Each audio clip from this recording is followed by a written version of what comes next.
¿Cómo entienden la gula ustedes? Bueno, la gula, otra vez caemos a lo mismo, es el excesivo deseo de la comida, ¿verdad? Entonces ya hay un momento donde... ¿Pero es el deseo o es la ejecución, digamos, como la ingesta? La ingesta, pienso yo, ¿verdad? O sea, va de la mano también, porque el deseo va a haber un momento donde tú ya estás satisfecho, o sea, ya satisfaciste tu... ¿Sí? Satisficiste. Satisficiste tu necesidad. Entonces ya va a haber un momento donde vas a, si estás comiendo de más y ves algo que es demasiado rico y sentís el deseo, vas y te lo comes, pues. Entonces hay un momento donde justamente el deseo excesivo es justamente lo que te hace daño a ti mismo. Yo pienso que ahí sí ya tocamos nuevamente lo de los mandamientos y todo lo que dijo Estuardo, que dentro de la idea judeocristiana es el amar a Dios sobre todas las cosas y al prójimo como a uno mismo. Pero ahí caemos que justamente los 7 pecados capitales es el daño que te estás haciendo a ti mismo y que con vas a dañar también a tu sociedad, vas a dañar a tu familia, qué sé yo, ¿verdad? Algo de lo que hablábamos al inicio del programa con Estuardo era el asunto que se ha puesto en tela de juicio de lo de la gula y la obesidad. Muchas personas, y aquí hemos hecho programas alrededor de la obesidad, por ejemplo, entendiendo que hay muchas carencias emocionales que nos llevan a comer sin darnos cuenta, sin controlar y muchas otras cosas. Ahí donde está el pecado. Como que eso es lo que puede saltar a discusión, ¿cierto? Sí, en realidad tocaste un punto muy importante porque quizás otros sentimientos u otras circunstancias nos lleven a caer en gula, ¿verdad? Como la ansiedad. Sí, como la ansiedad, sí, probablemente. Y yo considero que también, además de la sobrealimentación, digámoslo así, también está el exceso de bebidas, ¿verdad? De beber, ya sea bebidas alcohólicas o en general. Sí, pues. Yo pienso que también eso lo podemos incluir en la categoría de gula. Sí, era lo que estaba diciendo, perdón, que interrumpa, sí. Lo que estaba diciendo Estuardo, que justamente antes eran 8 pecados, ¿verdad? Y justamente uno de ellos era el sobre... La embriaguez la embriaguez, o sea, la sobreingesta de vino. De vino, ¿verdad? y otras bebidas espirituosas. Interesante porque sí, dependiendo la época, lo decía Estuardo al inicio del programa, puede darse diferente interpretación y se puede incluso hasta... A poner en tela de juicio esto es válido, no es válido, hasta dónde condenas a una persona de gula cuando sus problemas pueden ser otros y mucho más fuertes y puede ser a causa de una depresión muy profunda que está pasando la persona. ¿Hasta dónde entonces puedes tú condenar o decir pecador cuando a lo mejor hay algo más de fondo? Vamos a ver de qué se trata la gula y luego vamos contigo, Estuardo. La gula es más que saciar el apetito o la necesidad, es llegar a los excesos. Viene después de satisfacer una necesidad biológica como comer o beber. La gula es obtener placer, es que no es la comida en sí, es el placer. El pecado está en el placer que se obtiene de la comida o la bebida. Y qué bueno que mencionaron embriaguez, porque, como te digo, cada momento, cada sociedad, cada comunidad tiene sus parámetros también, no solamente de qué es lícito comer y qué no es lícito comer. Digamos, los judíos tienen comida kosher, por ejemplo, ¿verdad? Y hay transgresiones a ciertos niveles, qué se come y qué no se come, pero también cuánto se come y por qué se come. De hecho, la gula tenía derivaciones como comer muy rápido, era considerado en cierto momento gula. Ah, sí. Era también considerado pecaminoso. Santo Tomás lo consideraba una de las expresiones de gula. Pero si bien tenemos el tema ya en nuestra sociedad contemporánea de obesidad, tenemos el inverso de la obesidad, que es los problemas de anorexia y bulimia. Y hay un estudio reciente de la Escuela de Medicina de la Universidad Francisco Marroquín que tiene los niveles, obviamente, de obesidad por niveles socioeconómicos, y se ve que en el nivel socioeconómico más alto hay un problema también serio, pero es un problema de nutrición. Por eso es que cada pecado, como es radical, o sea, que viene de raíz, deriva en algo más que puede ser dañino, que puede ser hasta mortal en cierto momento, como la bulimia o la anorexia, en el nivel socioeconómico más alto, y en el nivel socioeconómico más, digamos, en el CD, es, por ejemplo, la obesidad. Tú mencionabas algo, Estuardo, que era lo del placer. Está castigado el placer en muchas cosas en nuestra tradición judio-cristiana. ¿Es solo en esta o es en otras también? No, en la mayoría de culturas castigan el excesivo placer. Ah, ok, no es el placer... El placer como tal y premian el placer, digamos, el placer positivo. El placer positivo es estoy comiendo bien, estoy comiendo sano, en el caso de la gula, ¿verdad?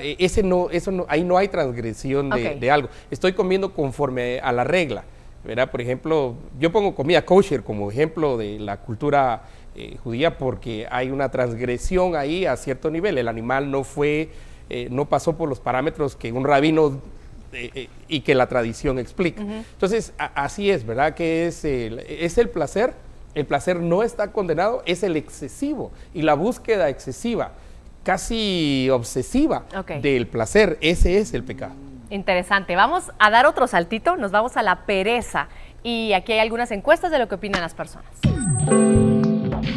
Pues tal vez porque es bien común entre todas las personas. No lo sé, es parte de la Biblia, creo yo, que él dice que son de las actitudes, de los vicios que mandan al infierno. Es lo que yo sé. Porque si tenemos pereza no tenemos un futuro.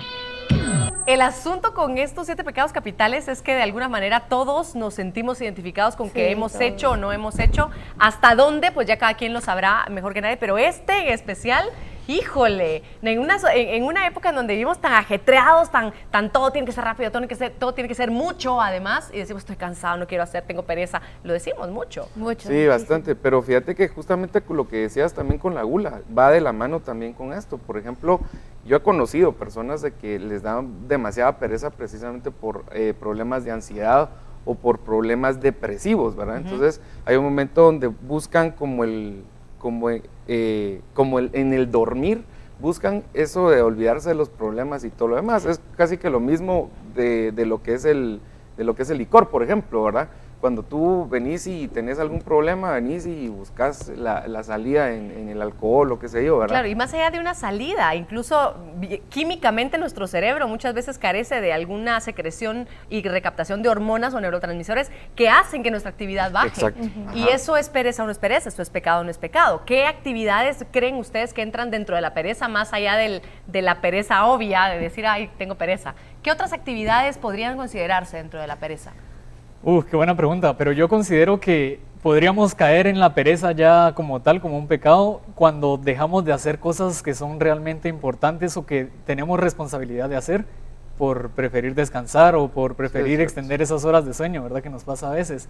Y a mí me gustaría hacer énfasis un poco en lo que dijo Estuardo hace unos momentos, en que quizás todos estos que les llamamos pecados capitales de alguna manera son un exceso o ya son otras instancias de lo que en realidad nos da placer, porque todos nosotros sentimos placer con comer, sentimos placer con descansar, pues tenemos alguna satisfacción de ganar dinero, de tener sexo, etcétera, pero esto definitivamente es algo ya desmedido, ¿verdad? Cuando caemos en ese o llegamos a ese nivel en el que no controlamos quizás o que valoramos o que comparamos con alguna deidad algunas de estas situaciones, yo considero que sí podríamos caer en los pecados capitales. O cuando uno está en su zona de confort, ¿verdad? Yo no sé si eso ya se podría decir que es pecar, porque realmente uno a veces no quiere, pues por ejemplo, buscar mejorías en el trabajo o buscar, pues, por ejemplo, decorar algo porque uno tiene ganas de cambiar. O sea, uno deja de hacer esas cosas por estar en su zona de confort y entonces ahí es donde ya no podemos superarnos porque estamos, pues, con eso de querer estar en donde estamos cómodos. Claro, estás dando lo que te dijeron que dieras, ¿no? Exacto. No das la mía extra, no eso. Ajá, y puede ser algo que te afecta mucho porque uno por estar así puede ser que no le den un ascenso en el trabajo o pues simplemente que no, o sea, pasas muchas oportunidades y yo creo que eso es porque uno pues es perezoso. Voy a ver entonces, mejor dicho, a lanzar la cápsula de la definición de pereza y luego vamos con Estuardo a ver qué nos dice.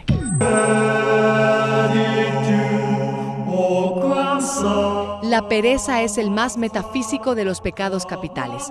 Está referido a la incapacidad de aceptar y hacerse cargo de la existencia de uno mismo. Tomado en sentido propio, es una tristeza de ánimo que aparta al creyente de las obligaciones espirituales o divinas.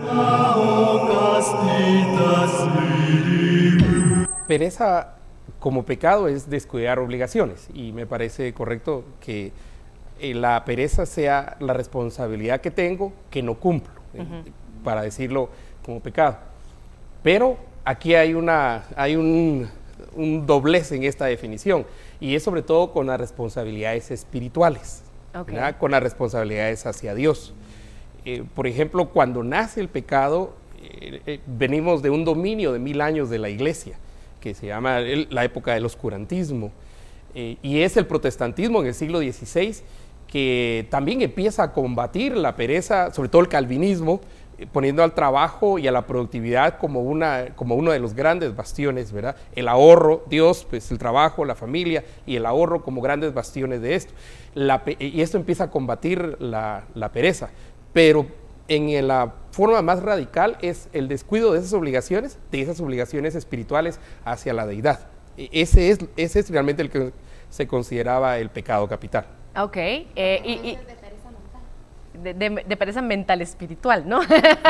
La pereza mental es una expresión de la pereza espiritual, de la irresponsabilidad de cumplir con aquellas responsabilidades que yo sé que tengo con la deidad. Y eso en realidad, si uno va a la cultura shintoísta, va al budismo, va al islamismo, todas las culturas, todas las religiones consideran un mal generalizado, y es en cuanto a nosotros. Y es una religión económica. Nosotros queremos el menor esfuerzo y la maximización de los resultados. Eso es normal en los humanos. Interesante, me tengo que ir a la pausa comercial y volvemos con más.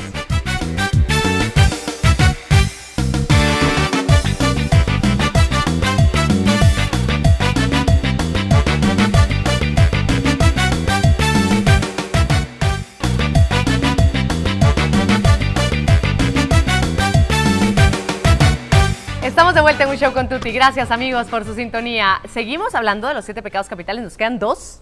Y el siguiente es la envidia. Estos fueron algunos de los comentarios que nos enviaron por Facebook. Más que pecado, la verdad creo que es la falta de fe en uno mismo y la falta de autoestima. Es el reflejo de nuestra incapacidad de no poder hacer lo que otras personas sí. Si no afectamos el éxito de otro, no creo que sea un pecado. Yo siento como que es más tangiblemente dañino, esa es mi sensación, sí, ¿no? Puede ser muy dañino. En uno mismo y en los demás también. Exacto. El de la envidia, ¿verdad? La envidia. Se ve mucho en el trabajo, creo yo.